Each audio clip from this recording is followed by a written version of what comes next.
અમદાવાદના વેજલપુર વિસ્તારમાં રહેતા મહેંદી રજાક મર્ચન્ટના ઘરે થયેલી મોટી ચોરીનો ભેદ ઉકેલાયો છે।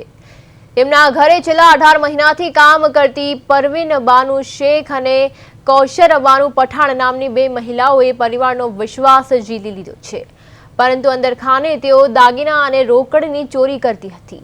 ઘરમાંથી કિંમતી સામાન ગાયબ થતા માલિકે સ્પાય કેમેરો લગાવ્યા હતા, જેમાં બંને મહિલાઓ રંગે હાથ ચોરી કરતી પકડાઈ હતી।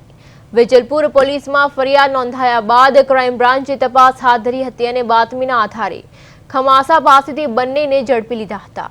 આરોપીઓ પાસેથી સોનાની વીંટીઓ અને કડી ઝુમર સહિત લાખોનો મુદ્દામાલ મળી આવ્યો છે। હાલ પોલીસે આ મામલે કાયદેસરની કાર્યવાહી હાથ ધરી છે।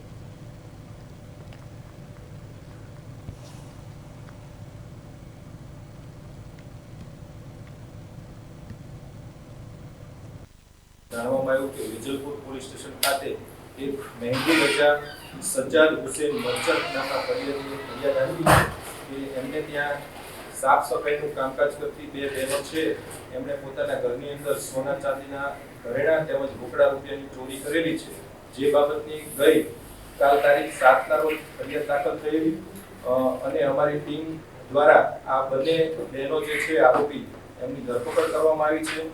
કુલ 2,53,500 નો મુદ્દામાલ કબજે કરવામાં આવ્યો છે, જેમાં રોકડા 55,000 તેમજ સોનાની અને વીટીઓ અને રિંગ આ બંને કબજે કરવામાં આવી છે અને 41(1) ભારતીય નાગરિક સુરક્ષા સંહિતા 2023 ની કલમ મુજબ તેમની ધરપકડ કરવામાં આવી છે અને આગળનો બીજો મુદ્દામાલ જે છે એ રિકવર કરવાની તજવીજ શરૂ છે।